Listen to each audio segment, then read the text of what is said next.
Esta nota que la publica Reforma además tuvo repercusión en otros medios, de manera que es importante conocerla. Aquí se cita que avanza Santa Lucía sin tener los estudios previos, especialmente aquellos que se refieren a la aeronavegabilidad, que debió ser aprobada antes de construir. El texto cita que el Aeropuerto Internacional de Santa Lucía empezó a construirse desde octubre pasado, pero los estudios de aeronavegabilidad que debieron estar antes de iniciar las obras no van ni a la mitad. Mientras el avance físico era del 19.3% al 10 de junio pasado, el de estudios aéreos es de apenas el 45%, revela el segundo informe de gobierno. Aquí quiero comentar a ustedes que efectivamente el segundo informe de gobierno en cuanto a Santa Lucía habla de los estudios de aeronavegabilidad, pero los estudios de aeronavegabilidad comprenden muchas cosas, no solo el rediseño del espacio aéreo, sino también implica la capacitación de la gente que está, de los controladores de tráfico aéreo, los estudios de detalle del diseño de las cartas de navegación, y como se citó aquí, faltan muchos días para la terminación de la obra y naturalmente esa parte se deja para el espacio final. Para diciembre del año que entra, naturalmente que se contará con toda la información de detalle que es necesaria.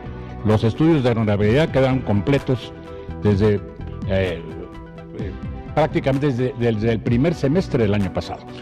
Aquí se cita también, los estudios de aeronavegabilidad definen la capacidad del espacio aéreo, cuántas aeronaves pueden aterrizar y despegar en determinado periodo, el total de pistas posibles, si hay obstáculos para los vuelos y si puede operar en armonía con el Aeropuerto Internacional de la Ciudad de México, por ser una obra complementaria, explicó el abogado consultado, Rogelio Rodríguez. Los estudios son absolutamente necesarios y es riesgoso no tenerlos completos porque si se encuentra algo que no vaya de conformidad con la aeronavegabilidad, se habrá construido un aeropuerto que no cumple sus fines. Aquí comento, adelante, que hemos hecho el estudio, ha tenido un estudio detallado el Aeropuerto Internacional de Felipe Ángeles. Adelante, si está mal. Entramos a la siguiente lámina. Adelante. Desde antes de la toma de posesión, hubieron, como ustedes recuerdan, una gran difusión mediática contra el aeropuerto de Santa Lucía y por la interferencia de los espacios aéreos entre el aeropuerto de la Ciudad de México y el de Santa Lucía. Se hablaba incluso de que esa interferencia iba a reducir significativamente las capacidades de los aeropuertos y que además podían haber incluso cursos de colisión.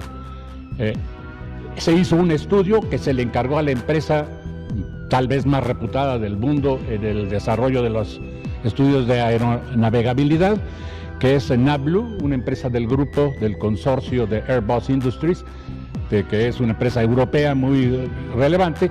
Ella concluyó precisamente que el estudio de factibilidad técnica de las operaciones simultáneas entre Santa Lucía y el aeropuerto Benito Juárez era totalmente compatible. La conclusión del estudio revela que es técnicamente factible, se dijo desde el mes de octubre de 2018. Adelante.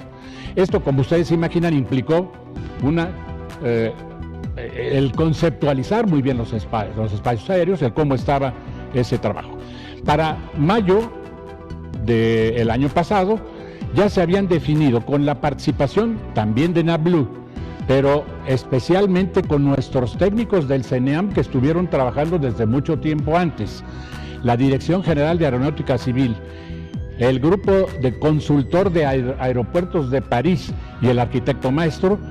Se trabajó en la definición de los umbrales de las pistas, en dónde debieran empezar, qué longitud debieran de tener las pistas, cuáles eran las coordenadas geográficas específicas que debieran de tener, qué desplazamiento debieran de tener las pistas. Se determinó que el rumbo, es decir, la orientación de las pistas, era precisamente la que tenían ya las pistas de Santa Lucía. Ahí existía un aeropuerto y ese aeropuerto estaba funcionando con la capacidad necesaria para las operaciones militares y especialmente cuando hay contingencias de DN3, pues es muy importante la cantidad de vuelos que realizan.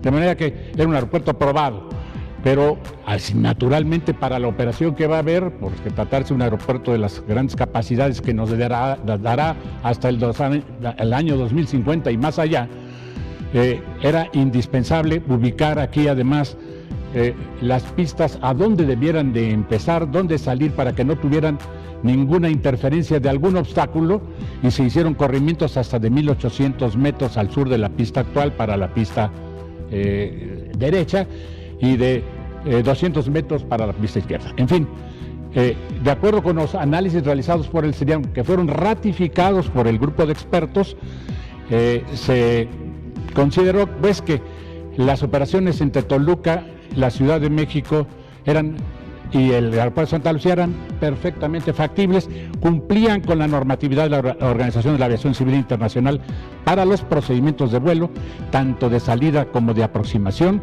ya que se lograrían gradientes óptimos según los requisitos de performance establecidos. Adelante.